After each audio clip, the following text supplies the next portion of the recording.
Management, and we stopped in the first chapter here. This was the sheet, I think the last sheet we I showed you last time.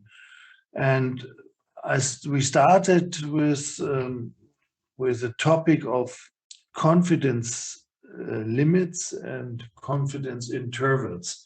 And as I told you last time, the confidence interval, it is a very important tool to make a conclusion and a forecast from the results of a sample to the results of the total population. Population means a bigger production. So the normal situation in practical applications in the industry is that the population you don't know. So you cannot measure all the parts of the production. This would be much too expensive. And because of that, they take samples out of the production one time a shift or two times a shift, maybe 5 parts or 10 parts or whatever, and then they measure them. So they have measurements of the samples. And every sample has a mean and a standard deviation, but these are sample values. So the mean and the standard deviation of the population is not known. So if you have a big number of parts and you take out many samples, every sample will have another mean and another standard deviation.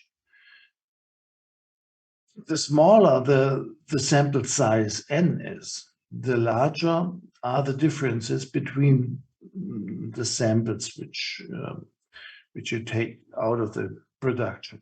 And the bigger is the confidence interval. This means the wider the confidence limits are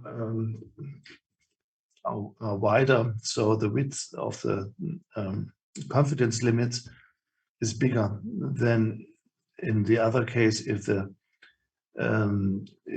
sample size is bigger. So a smaller sample size n means to get a bigger confidence interval. The precision, so the probability that the result is right, is okay. You can choose this, and you choose the confidence level, which is the probability of the result. It can be 95% or 99% or 99.9%. It depends on the probability you want to choose.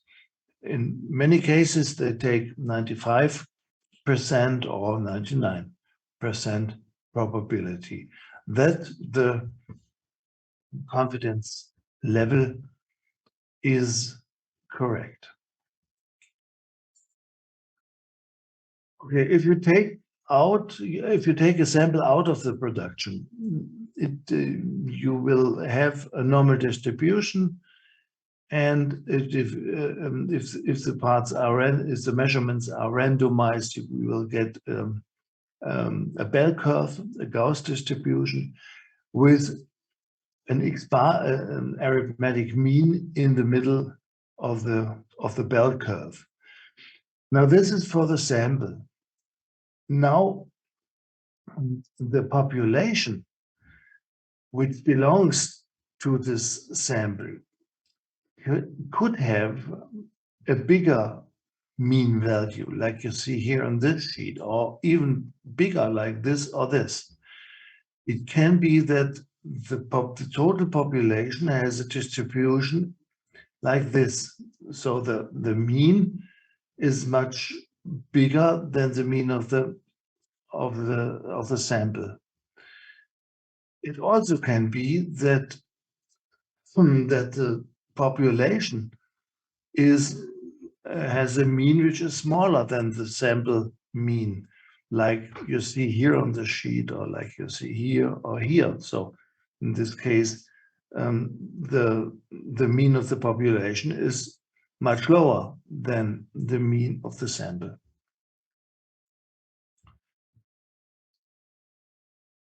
In the next figure, you see an example. The probability that a sample belongs to a population with a higher mean is low. In this example, it is 2.5%. And the result that, if you do this on one side of the mean and of the sample mean, and also to the other side of the sample mean, then you get a confidence interval of 95% and 5%. This means 2.5% to each side.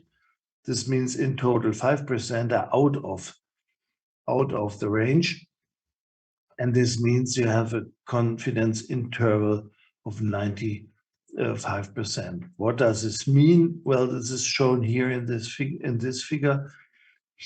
Here again, we have a sample mean. Here, X bar is the sample mean. So you have only 5 parts or 10 parts, measure them, measure a dimension or whatever, and you will get this mean value here. And now the population. So if you would measure the whole production, maybe 50,000 parts or whatever, 100,000 parts, so a lot of parts, the total, the population could be and could have a distribution like you see here.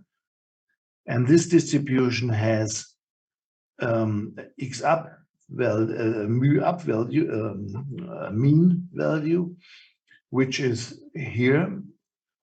And the distance is 47.5%. This means 2.5% are on the left side. This is the error probability.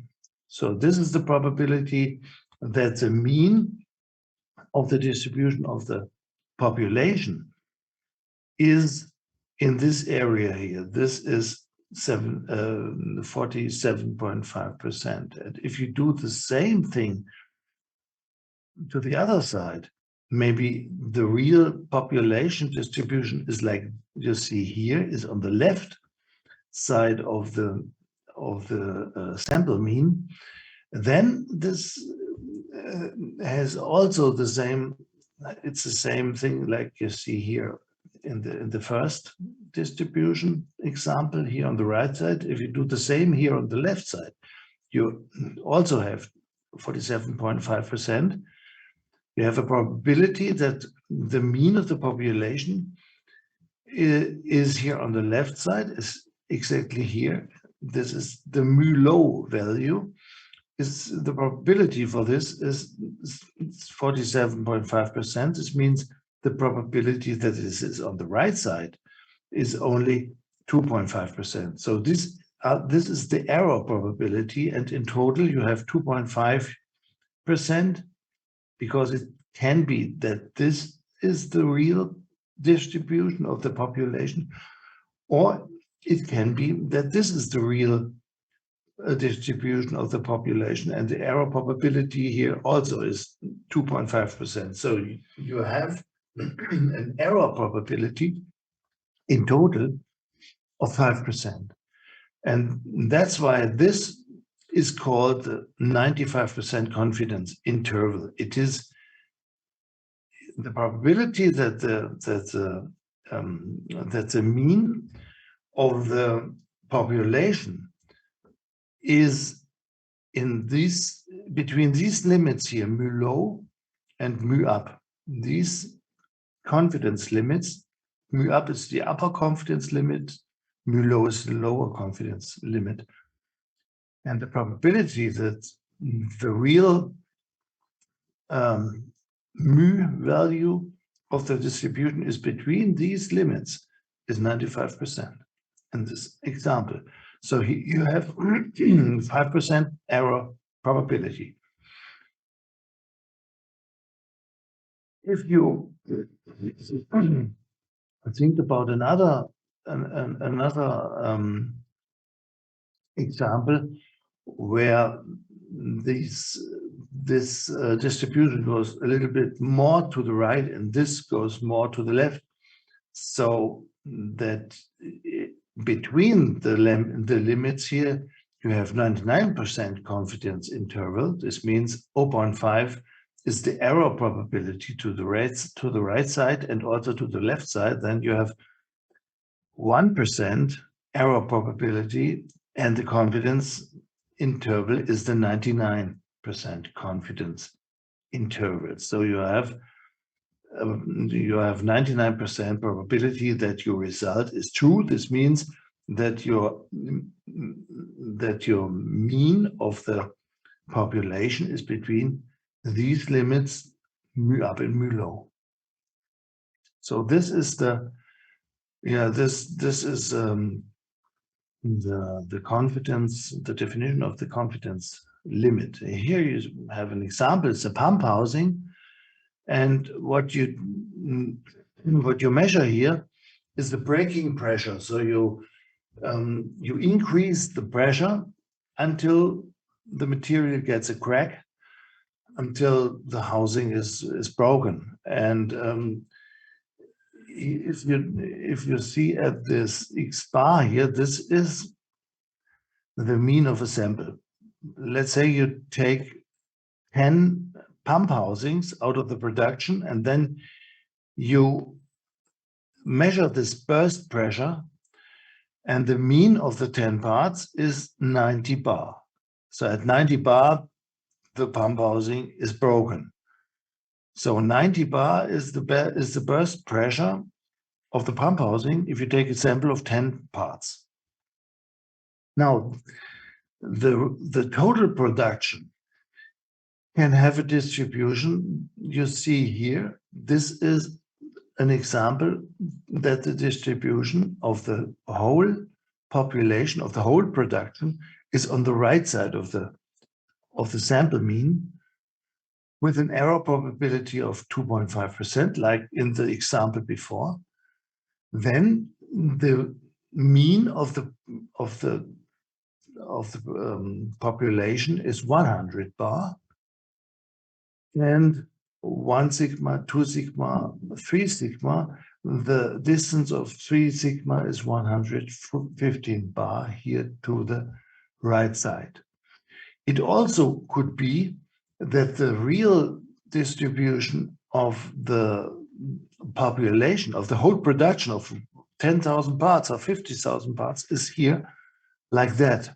This means the total distribution, the total population has a distribution which is like this here, with a mean value of 80 bar. And then you can say that here you have also an error probability of 2.5%. So you can say between mu low, which is 80 bar, and mu up, which is 100 bar, in this range would be the real mean value of the total production of the whole production of the population. This means this is the 95% confidence interval. So you can say with a probability of 95%, the mean value of the whole production of the population would be between these two limits, mu up, mu low, 100 bar, 80 bar.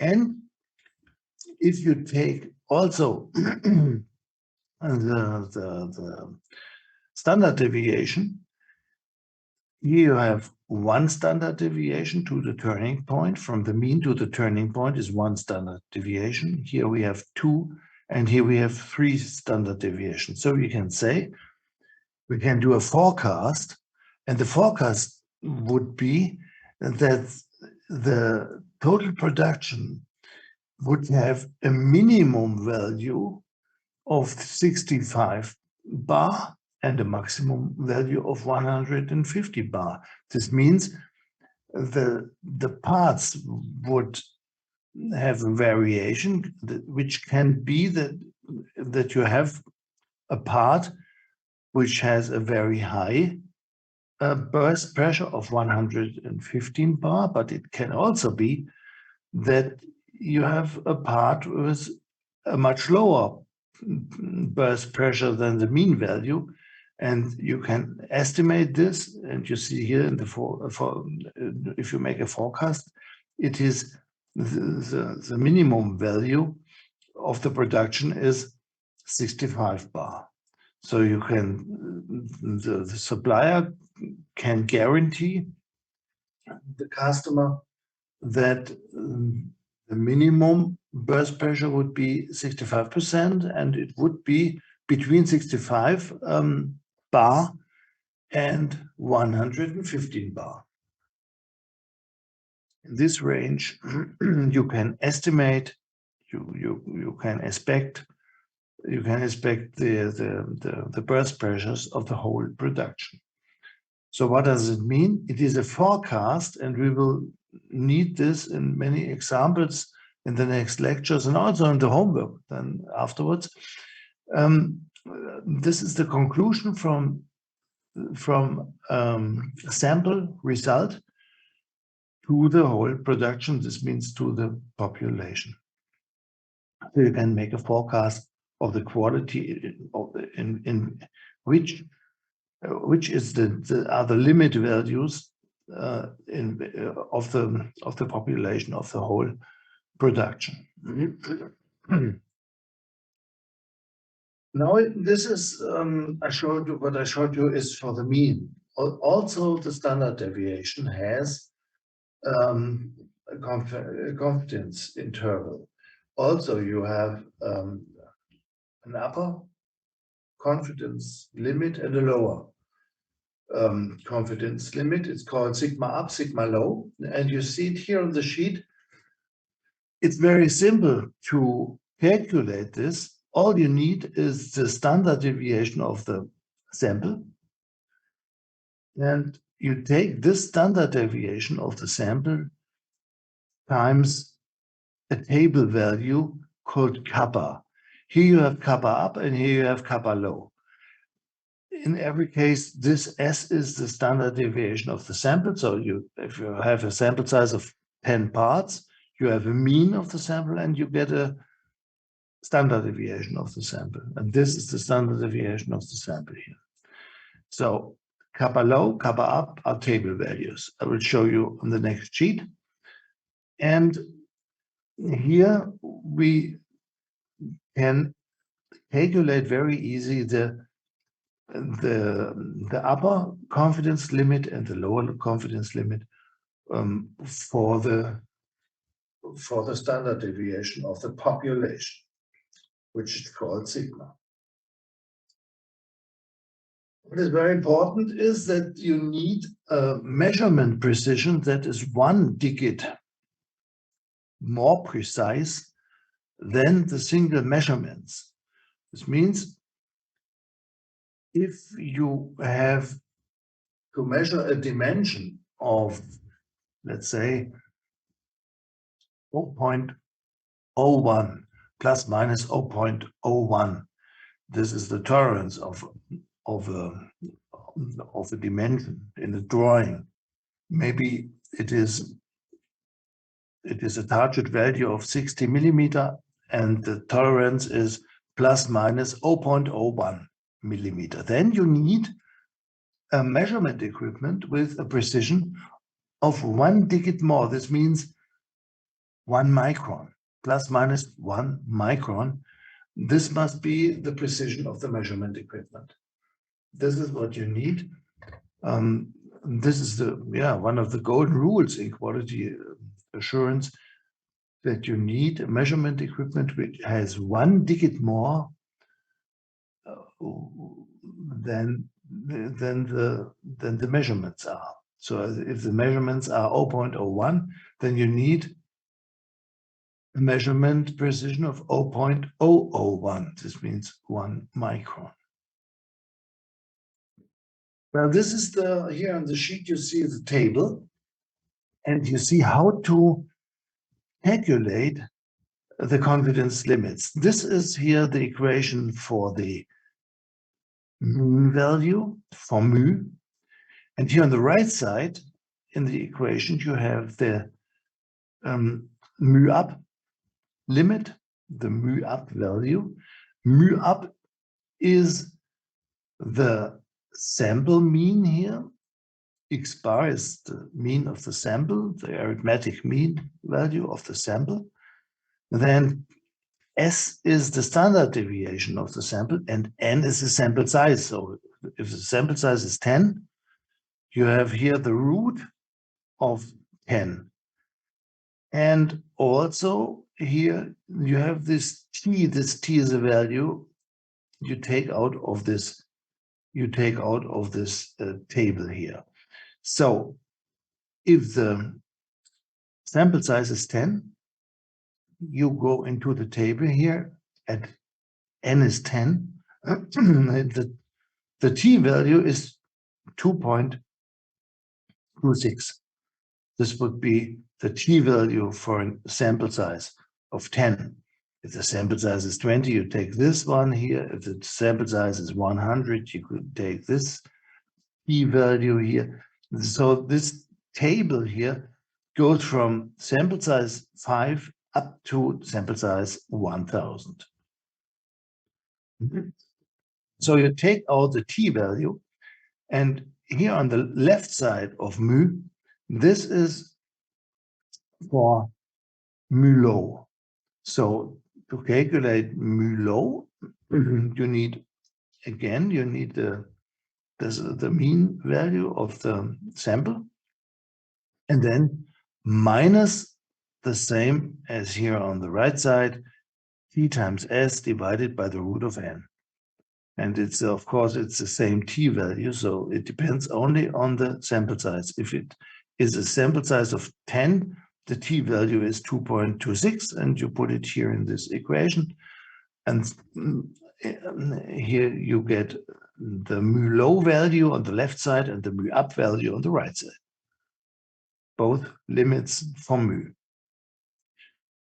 And absolutely the same, it is here shown here for the standard deviation, sigma. Sigma is the standard deviation of the population.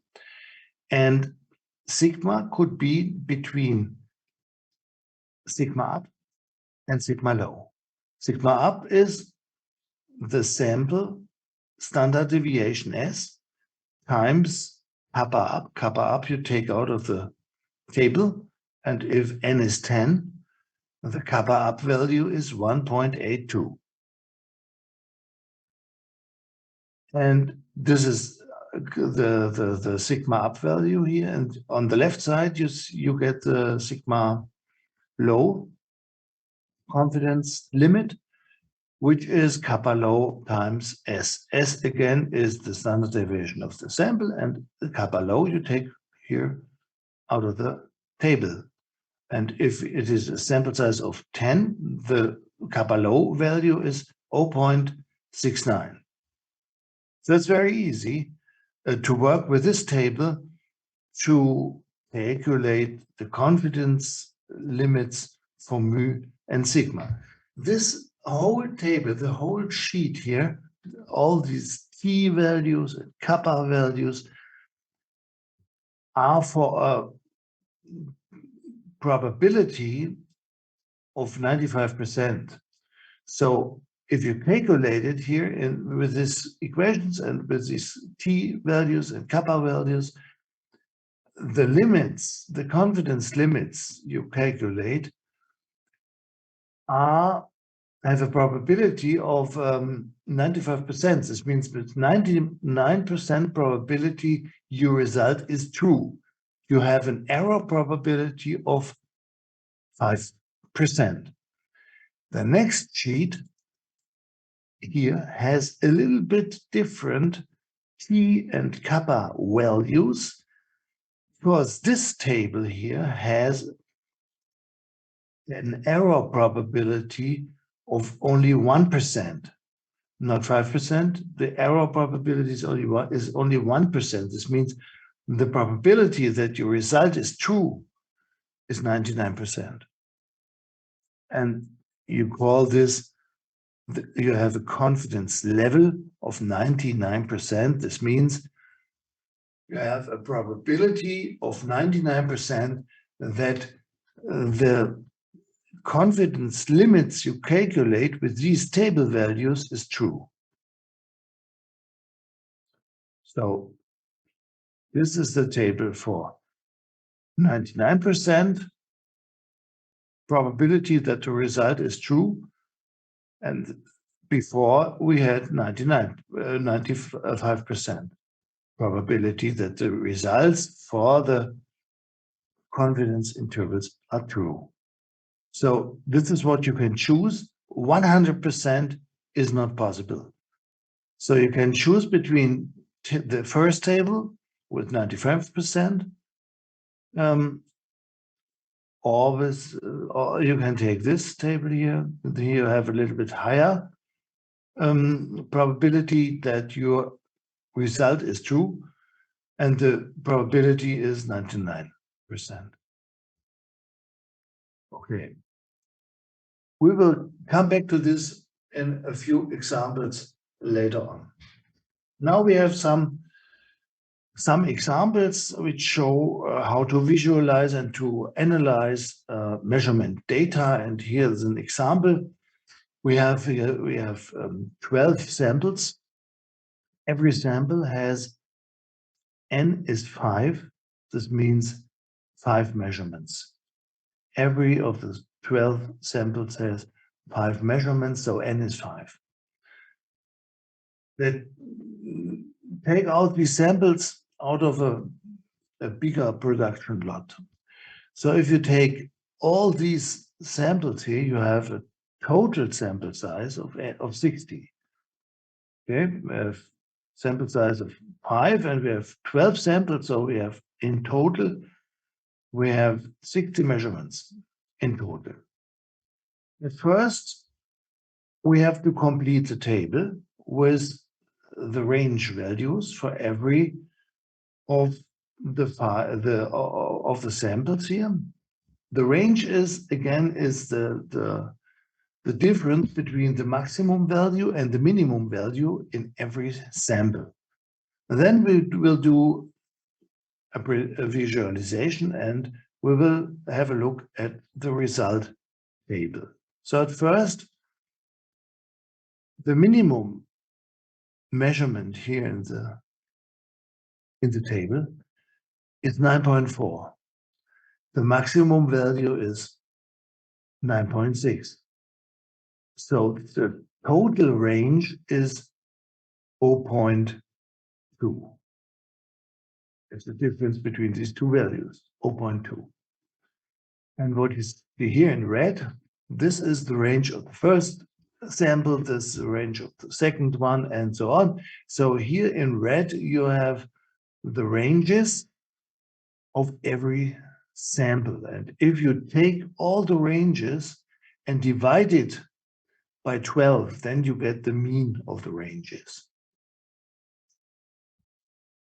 So here you have the ranges of every sample, and the mean of the ranges is if you do an addition, if you take the sum of all the ranges divided by 12, then you have the R bar value, which is the mean of the ranges.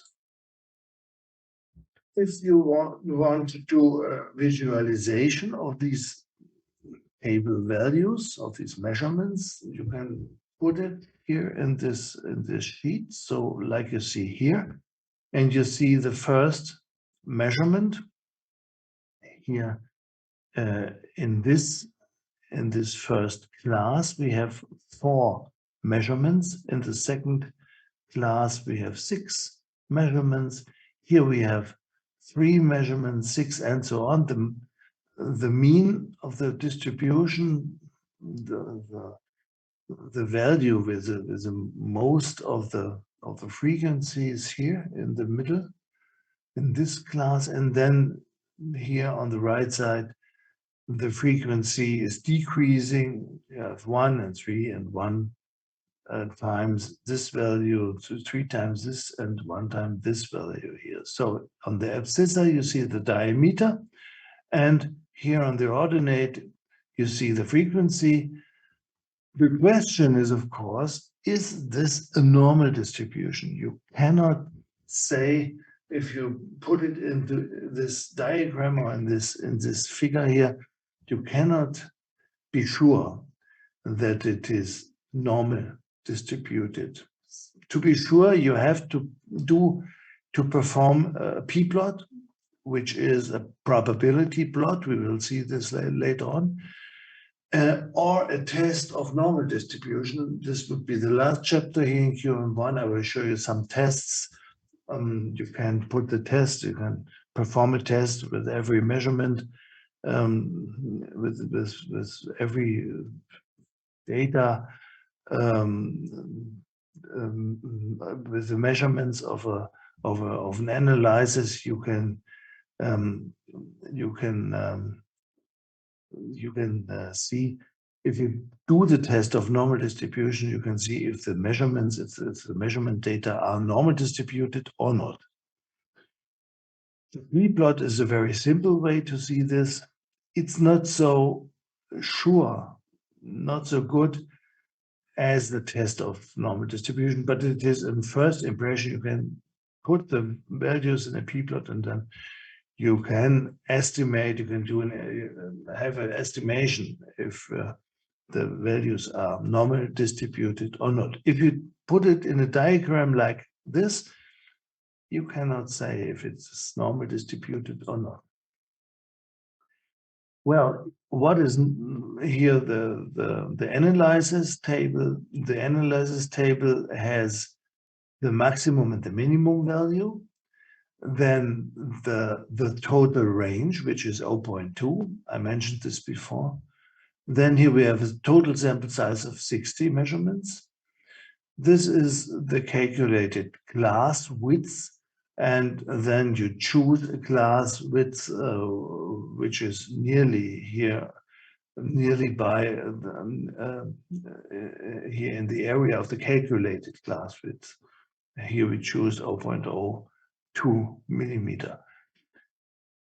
Then you can measure, you can calculate the median value and the arithmetic mean value.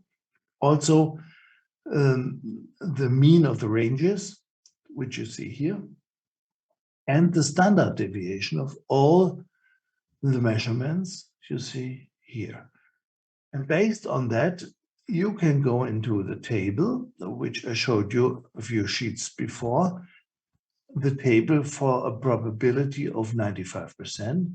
And if you go into this table with a sample size of 60, here we have 60 measurements in this example, then you will see a t-value of 2.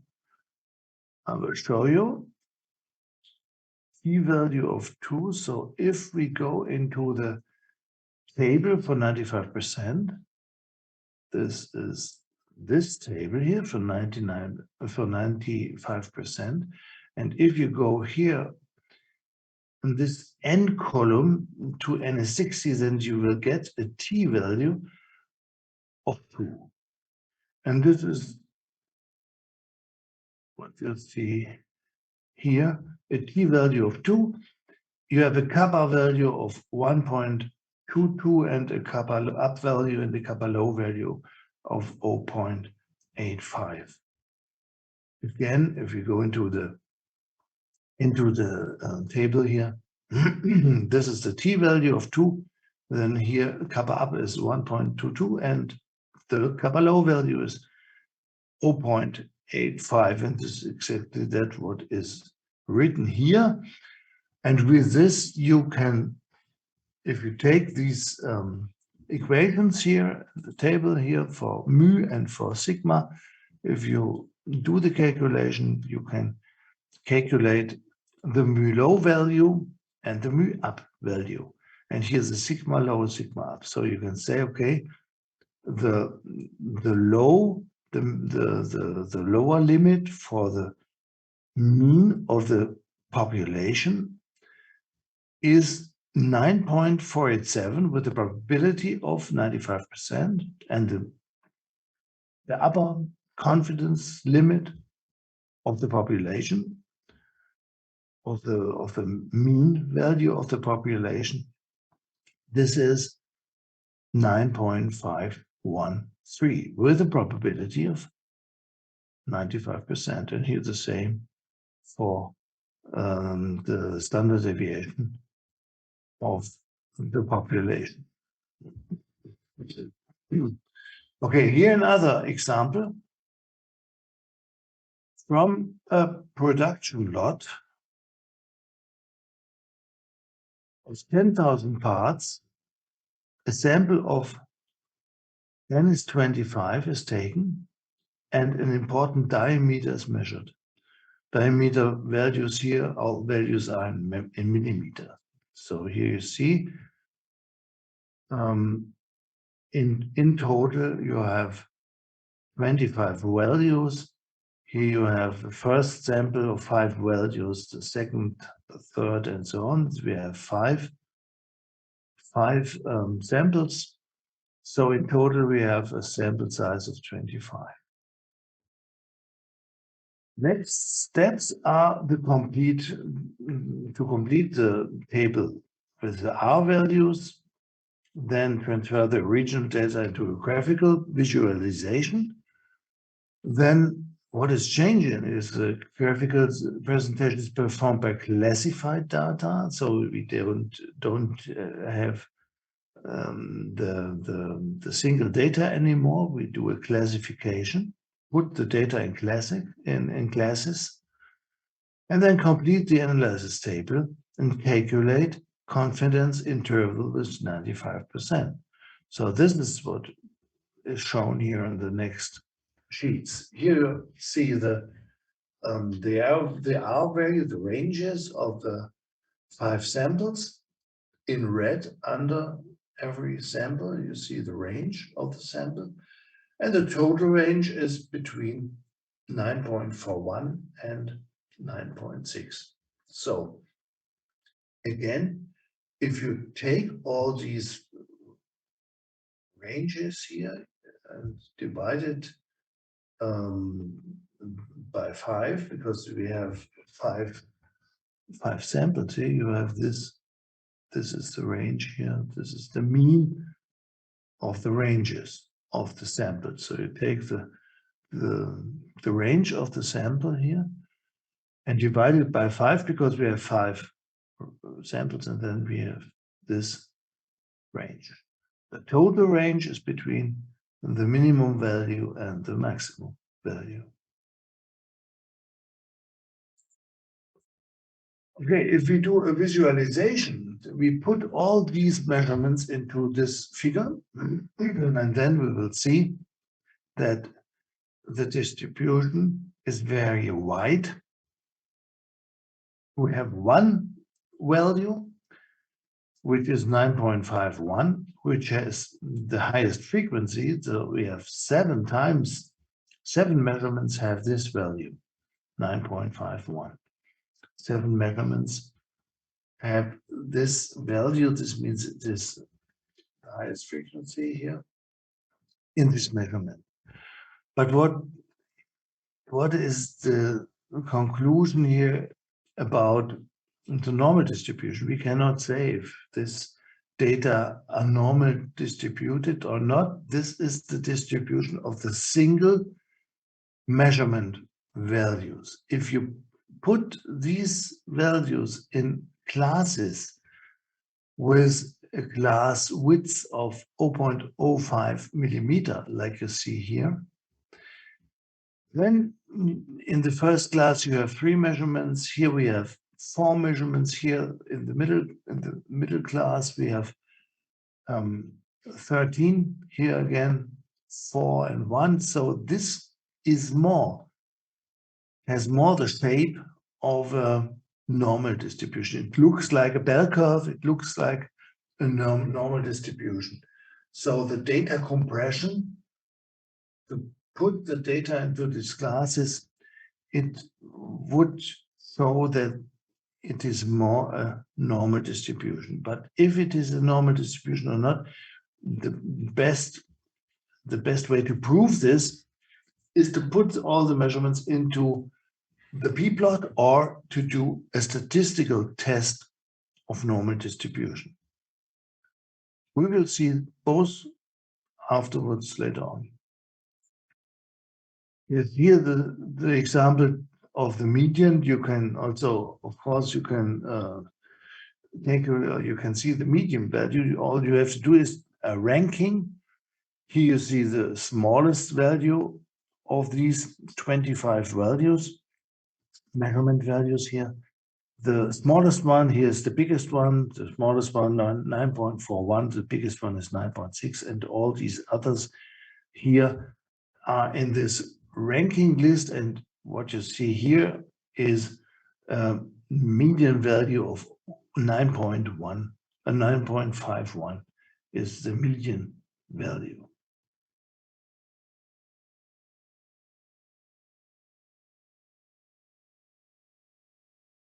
This is the completed statistical analysis table. Also, here, like before, you have the maximum and the minimum value in it.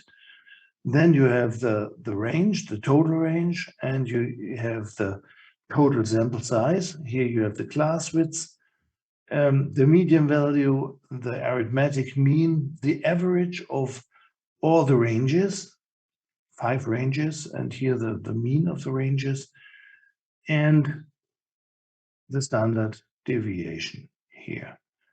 So based on that, this is the standard deviation of all the measurements. So if you want to have the confidence limits, you can go into the table and then you can calculate the mu up and mu low, and also the sigma up and sigma low value. So you can go into this table as I showed you before, and then calculate the confidence limits for mu and for sigma, the confidence limits of the population.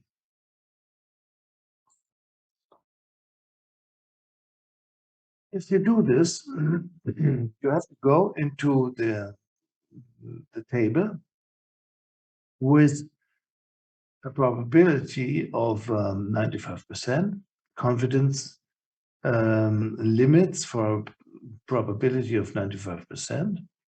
Then you will see that there is not 25 in the table.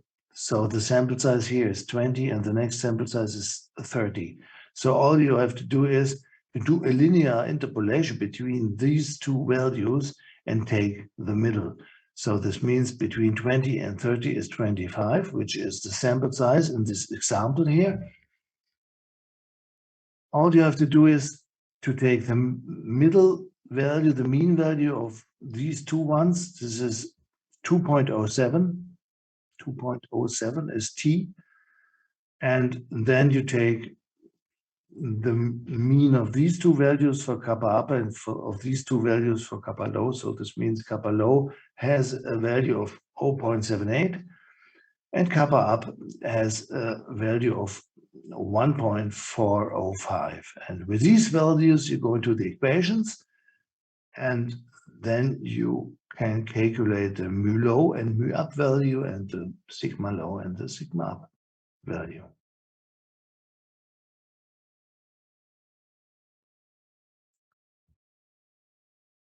Next example, a company specialized in plastic fibers is shipping a production lot to a customer company. They do a sample test. The fibers get stretched to a defined length and a necessary maximum force is measured. The requirement is a maximum force. This is the target. The required value is a maximum force between 300 to 325 Newton. Here you see the samples, and here, this is the first sample here. Sample size is 5, second sample, and so on. The total sample size here of all these 5 NH5 samples is, the total size is 40. So next thing of analysis is, next steps are visualization of the data by a graph showing the distribution. How much is the percentage of scrap? This means parts or fibers out of tolerance, and discuss the results. So let's have a look at first at the distribution. Here you have a bar chart. This means between 295 and 300, there's one measurement. Here between 300 and 305, we have these 4 measurements. Here we have 8 in this class. Here we have 10. Here we have 7. Here 6, 3, and 1. Now we have an upper specification limit of 325 and a lower specification limit of 300. This is here in the text between 300 and 325. This is the tolerance. And the tolerance normally is given by the customer. Now, what does this mean? Like you see here, we have some parts which are better, which have a higher maximum force. 4 parts have a higher maximum force than the upper specification limit at 375. And 1 is lower than 300. So what does this mean? There are two options or 2 cases which can be. First case is, the higher the strength is, the better it is. Well, if this is the case, then these values here are not scrap. These we can use these values because they are better than 325 Newton. The maximum force here is higher. So this means we can use these because because the strength is much better than 325. So if we have the case that we can say the higher the strength, the better it is, then we have only 2.5% scrap, because only one part, this part here, only one measurement is out of the specification limits, is lower than 300.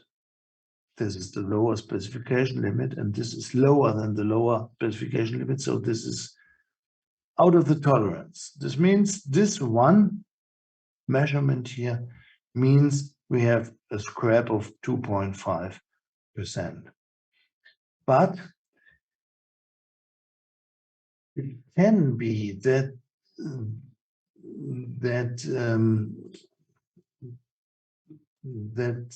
this upper specification limit is valid too. This means the second case is not the higher the strength, the better it is.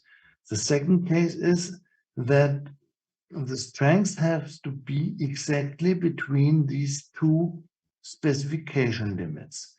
And then we have this part out of the specification and these 4 parts. So 5 parts are out of the specification. And then we have a percentage of scrap, which is 12.5%. So it depends on the case. If this is true here, if it is like this, the higher the strength, the better it is, then the scrap is only 2.5%. But if we have the next option, that the good parts are only between the specification limits and scrap is only outside, on both sides outside, then we have a total scrap of 12.5%. An example for this second option is shown here. If you think of an airbag, it is not the case one, the higher the strength, the better it is, because if the strength of the plastic material here is very high, then the airbag would not open if you have an accident. So this means the strength of the part must be between the two limits, between a lower limit and between an upper limit.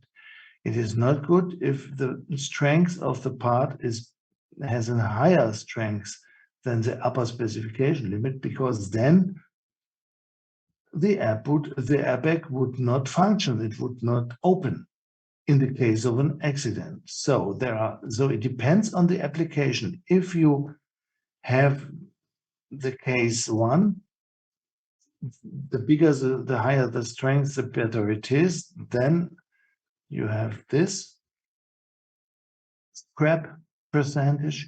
But if you have an application like this, where you need to be between the two limits, then the parts with the higher strength are not good. These are poor parts. It is scrap.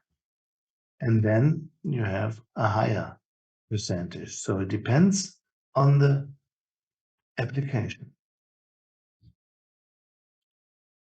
This was what I would like to show with this example here.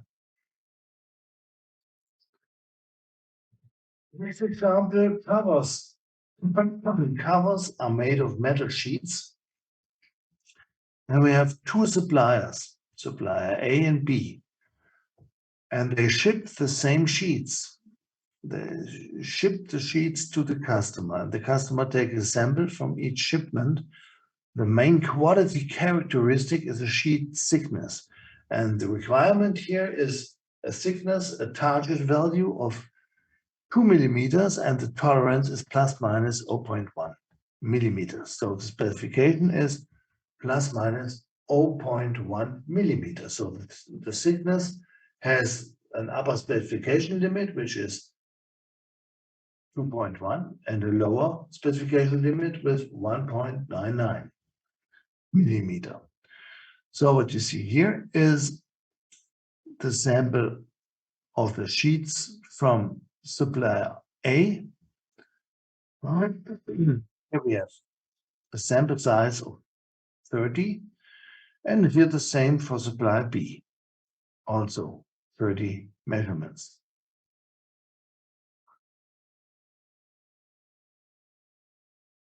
This is the highest value here, this is the lowest value.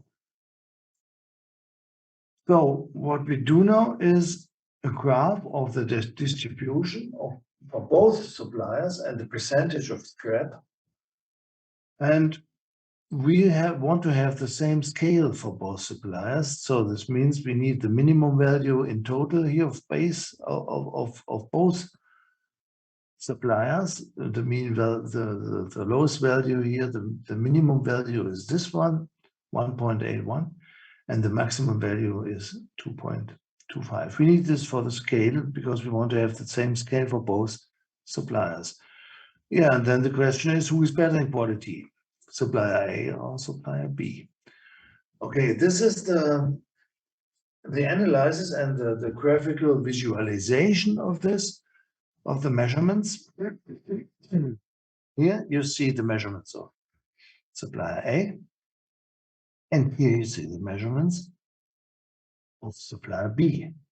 This is supplier A, this on the right side here is supplier B, and here you have a bar distribution You see, supplier A has a wider range, a bigger range than supplier B. On the other side, on the other hand, supplier B has a lot of parts outside of the specification range here. A lot of parts are bigger than the upper specification limits. Only 3 parts are between the tolerance area here inside the tolerance between upper and lower specification limit. Okay, if we have this specification limits, then the supplier A has 30% scrap. So 30% of the measurements are outside of the specification. Here, if we have a look at supplier B, supplier B has 90% outside. The question is, which one has a better quality? Well, a better quality in many cases means a low variation.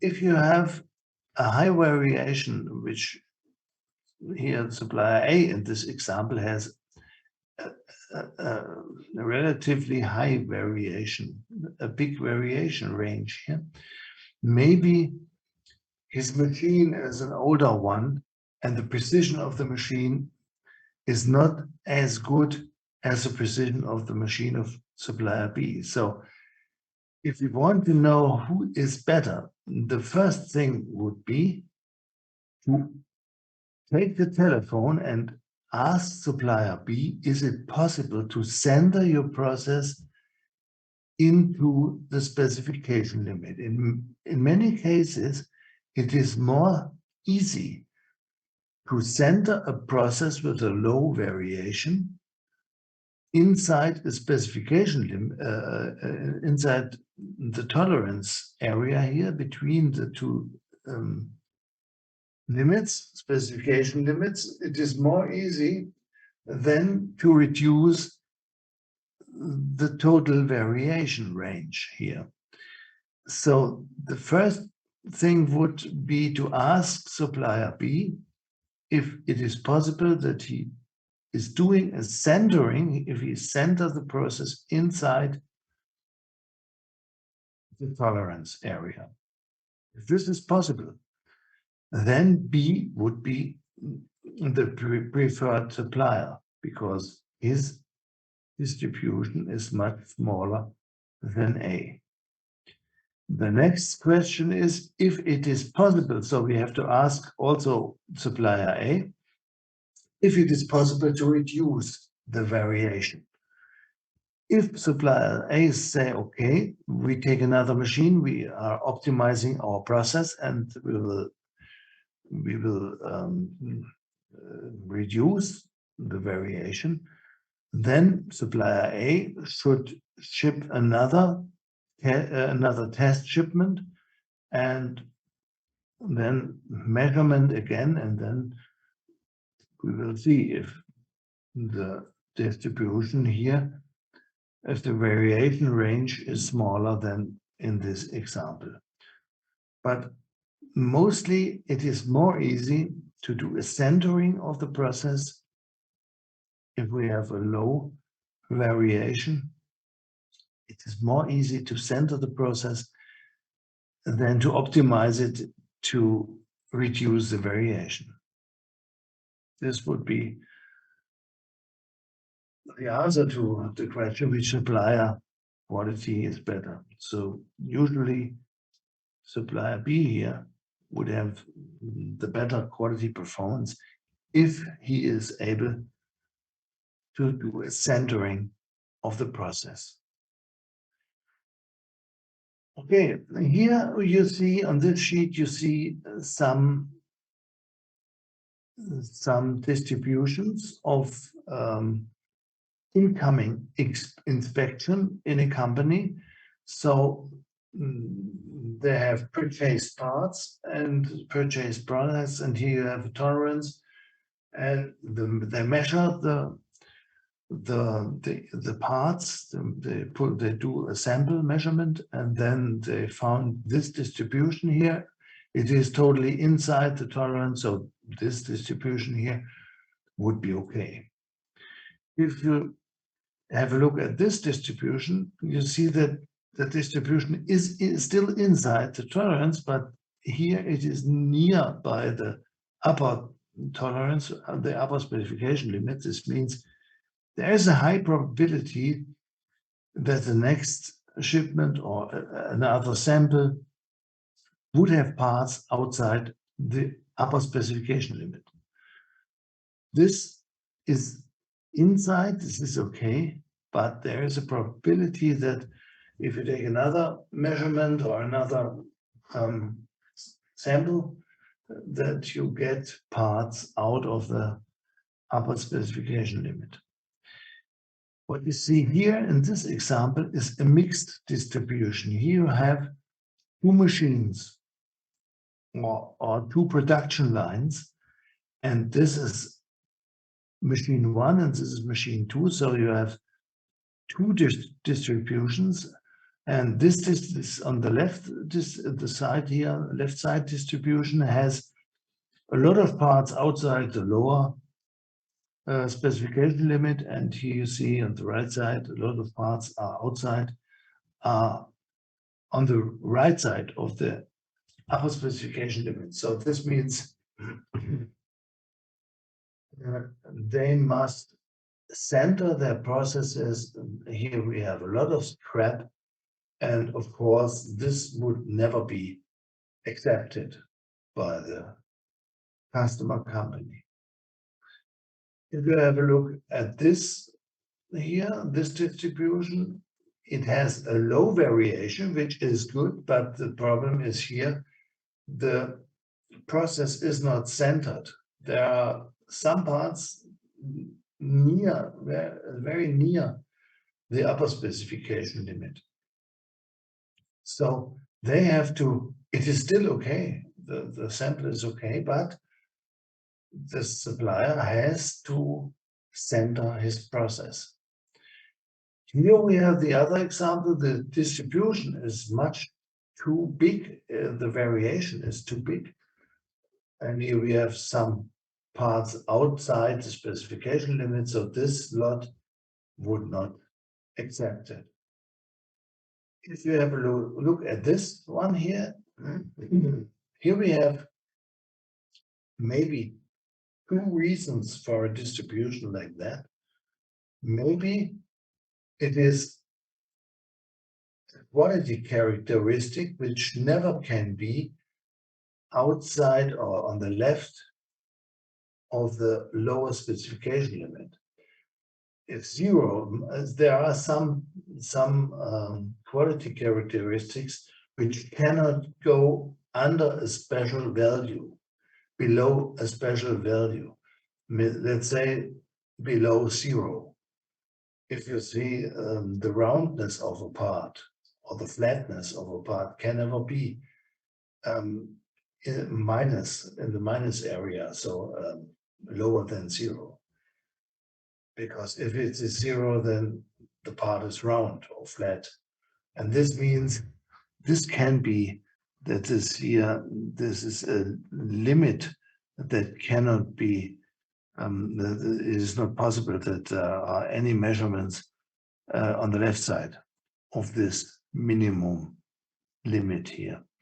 This is one interpretation or one possibility. The other possibility is that they separated the lot.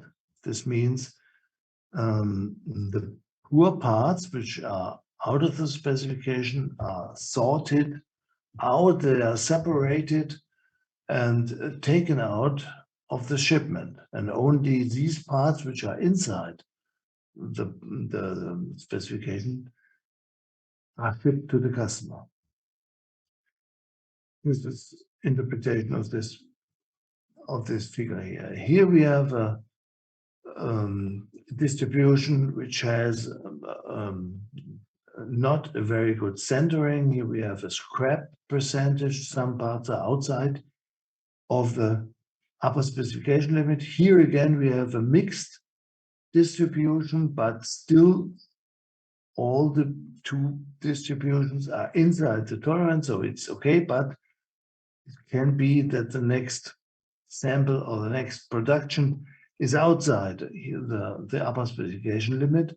So this is not so good here. They must look, the supplier must make sure that the left distribution goes more into the right direction, and the right distribution more in the left direction. So he must do a centering of his processes.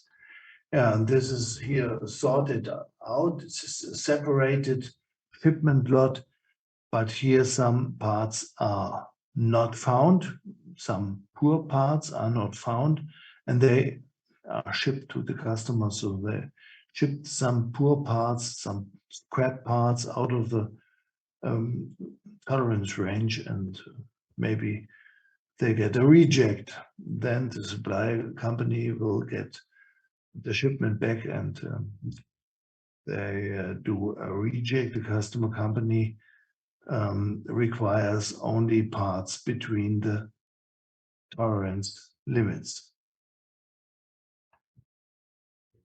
Okay, the actions that are necessary here are rework.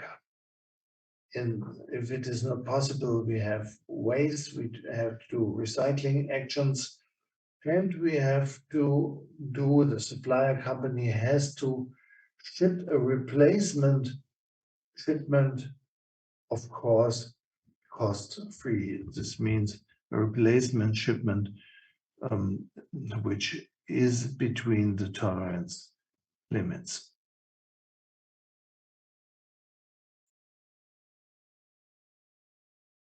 Okay. The end of chapter 1 is about the P-plot. I mentioned this before. The P-plot is a very popular tool in quality management. The P-plot is a tool to have a quick view on measurements. You can see the mean value, you can see the standard deviation, you can see the distribution, maybe it is normal distributed or not. All these things you can see with the P-plot. The P-plot is a probability plot. I will show you this on an example here, on some measurements. The questions is, at first, the question is to transfer the measurement values into the P-plot.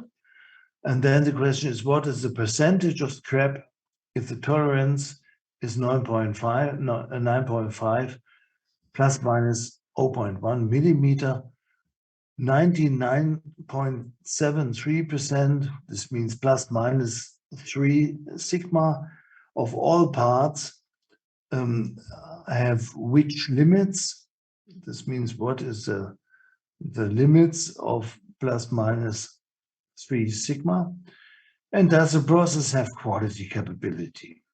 So at first, to generate the P-plot, at first these are the measurements. In total, we have 60 measurements. We have 12 samples. Each sample, every sample here with 5. The n is 5, and the total n of all the measurements is 60. The minimum value here of all the values is 9.4, and the maximum is 9.6. So the first thing is to put these measurements into this table.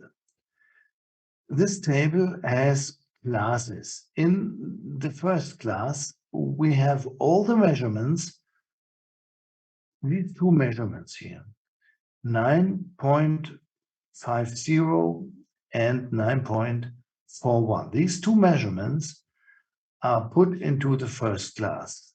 from the second class is from 9.42 to 9.43, and then the next two values, and so on until the biggest values here, 9.60 and 9.61. So these are the classes, and here we have to fill out and complete the table how often we have values in the classes. So this is done here. These two values, 9.4 and 9.41, we had 4 times. The next two values, this means here 9.42 and 9.43, we have 6 times. Next one 3 times, and so on. Here we have the visualization with the bars, and here we have the frequency, 4 times, 6 times, 3 times, and so on.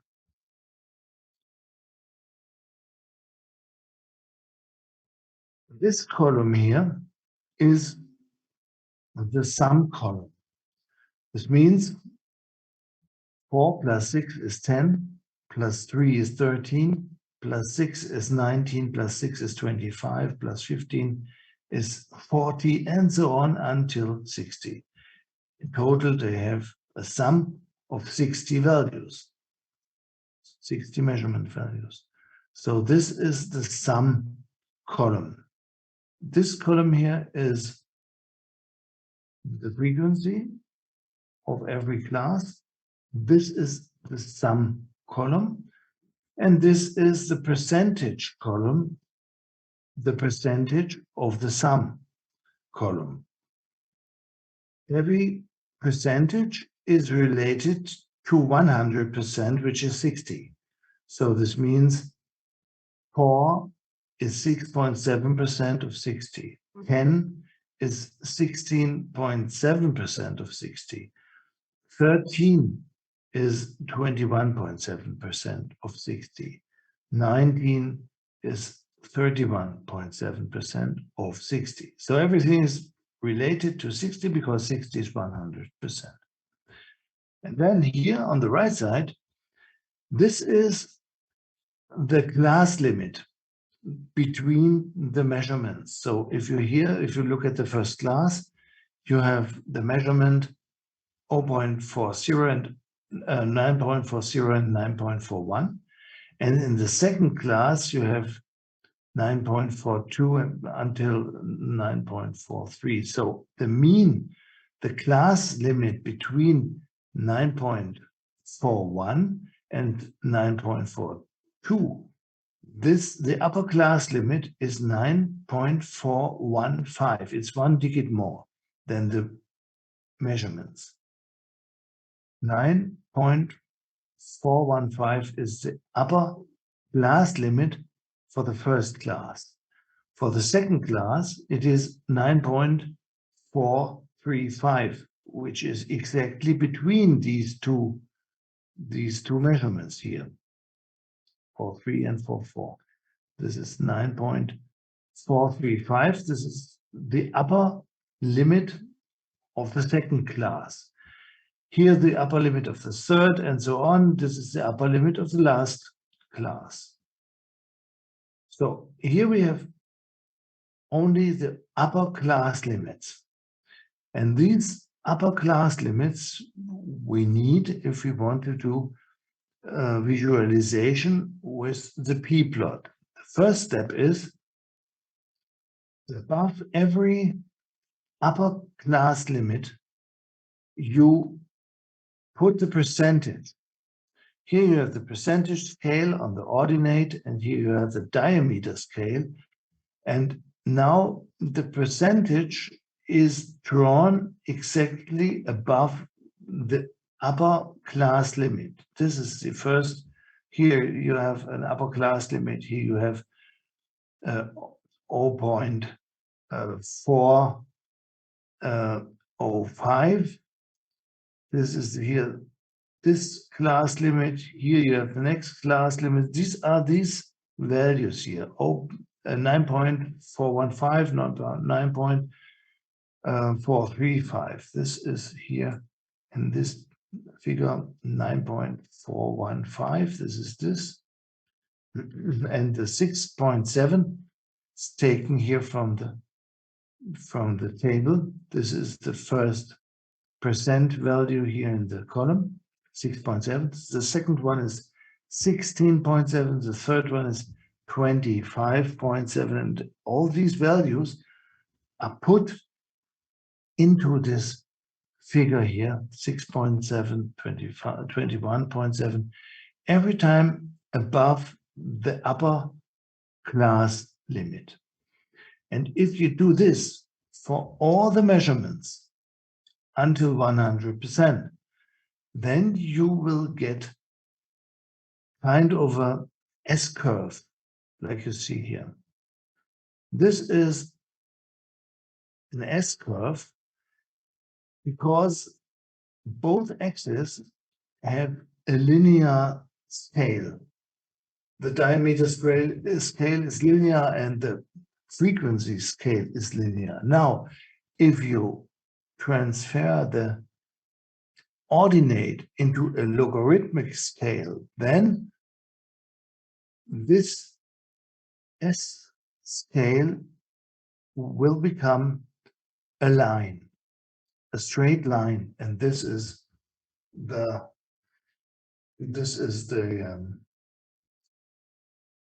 p-plot, the probability plot. Here you see the linear scale of the diameter, and here a logarithmic scale of the frequency. Here you see the mean value at 50%. This is 50%. This is the mean. And now you put all the measurements like before, like in this figure. The only difference is the scale is logarithmic. Every other thing is the same, and this would cause this line. So here you see the measurements, and then you draw a regression line here, manual, by hand. You draw a line through these measurement values.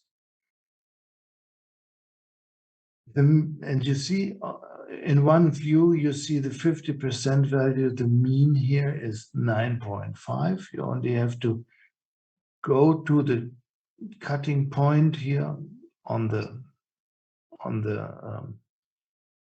line, and then go down to the axis, to the x-axis here, diameter axis, and you can read the mean value. Also, you can read the standard deviation. Here you have 1 standard deviation, 2 and 3 standard deviations up, so above the mean value, and here below the mean value, 1, 2, and 3 standard deviations.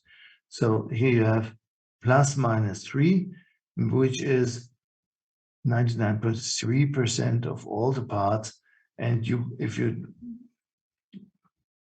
go here directly on the line, you find this value here, 9.642, and you find this value, 9.346. This means between these two values are 99.73% of all the parts, plus minus 3 sigma. So this is the line, which is a regression line through the measurements.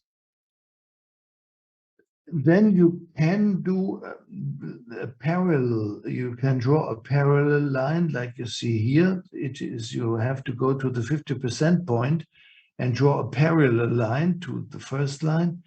And then the cutting point of the asset scale, this is for calculating the standard deviation. All you have to do is to read here the value. This is 2.5, and then you have to take this 2.5 as set value times the scale factor b. The scale factor B is the distance between these two lines here. It's 0.02. So this means the asset value 2.5 times 0.02 is 0.05, and this is the standard deviation. So you can very easy take out the standard deviation out of the diagram if you do it in this way.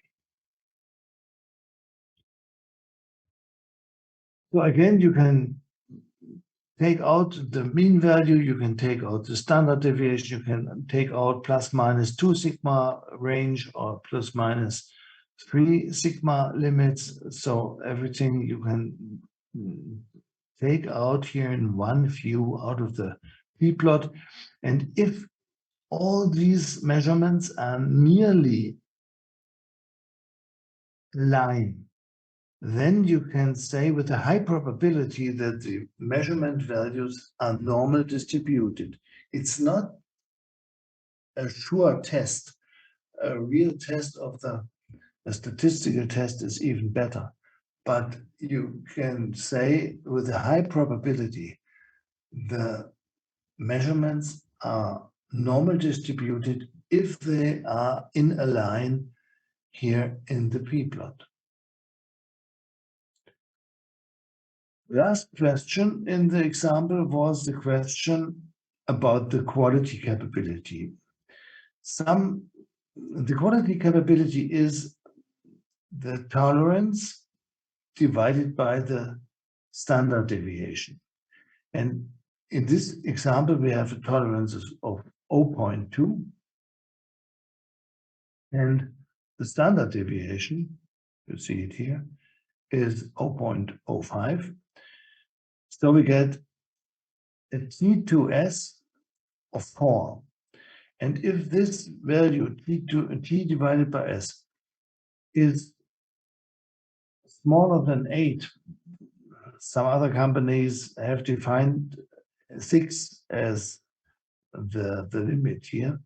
In most companies, they have 8. So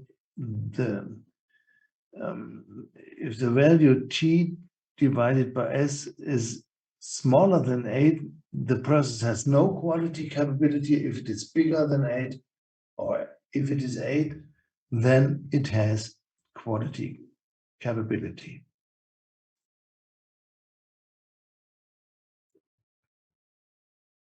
In addition, we have the Henning-Wartman table here in the script.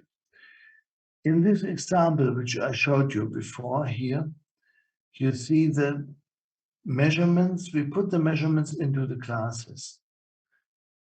If the number of measurements, if the sample size is smaller than 30, it is not so appreciated, or it is not popular to put the measurements into classes. So if you only have 20 values or 25, you don't put it into classes. Then you can take the single values for all samples which are smaller than n is 30. You can put the single values and take the Henning-Wartman table for generating the p-plot. And this is the Henning-Wartman table. Here you see the number of the measurement, first measurement, second, third, fourth measurement, and so on, up to 30 measurement. This is the smallest measurement, the second smallest, here the next bigger one, the next bigger one, and so on. This is the biggest one. And this is the sample size. So it is going from 6 to 30. I'll show you an example on the next sheet.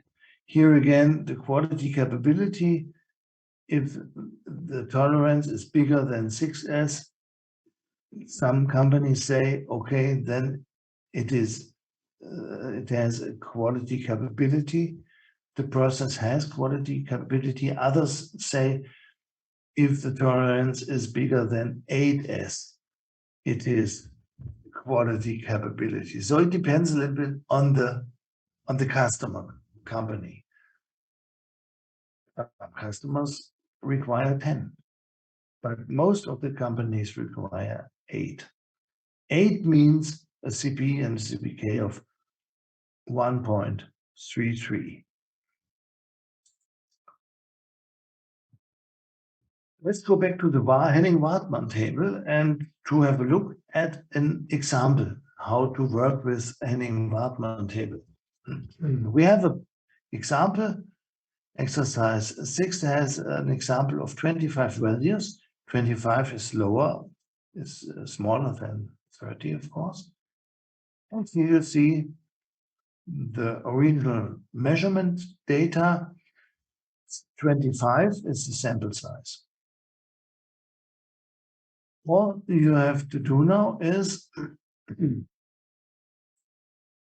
go with these values to go into the Henning-Wartman table. So 25 is the sample size. Only this column is to use. Only this column we use. The first measurement has a value of 0.4. The second measurement has a value of 6.4. This means we go into the p-plot. This is the smallest measurement here, 9.41 at 2.4, and the next bigger measurement, it is 9.42. Here we have 6.4. 6.4 is the second value in the Henning-Wartman table for the second measurement. The third measurement is 10.4. The next measurement is 14.2. And you see this here for the next measurement, it's 10.4, then 14.2, then 18.1, and so on. So this means you take this percentage scale and put the values here in the p-plot by using the percentage values of the Henning-Wartman table here for the sample size. In this example, you have a sample size of 25, and this is for the first value, second, third, fourth, fifth value, and so on, until value number 25, which is this one here. This is the last one, and here we have 97.6. And this is all you have to do to put all the measurements into the p-plot, and the rest of the analysis is absolutely the same as before, as shown before in the example before. Here, last example for the p-plot. A lot of 10,000 electronic resistors is the normal distributed, and here we have a mean of 105 ohms and a deviation, standard deviation of 10 ohms. So the question is, what is the percentage between 80 to 220 ohms? This can be answered very simple. Here you see the mean value of 105 ohms. Here you have the scale from 80 to 120. Here you have the mean value. All you have to do now is to make a point. A point here, the mean value is at 50%. This is 1 point. And then the standard deviation is given here. The standard deviation is 10 ohms. This means you go 10 on the right side, then you have 115. And on this scale here, you have 1 sigma here. So you have the second point. So now you have 2 points. You can draw a line through these 2 points, and then you have the regression line, and you can answer the question which percentage is between 120 ohms and 80 ohms. All you need to do is to go directly here on the regression line and go here on the left side. What you read here is 93% 6%, and here on for 80 ohm you can read 0.6%. So this means between these two percentage values we have 92.4% of all the parts have a resistance of between 80 and 120%.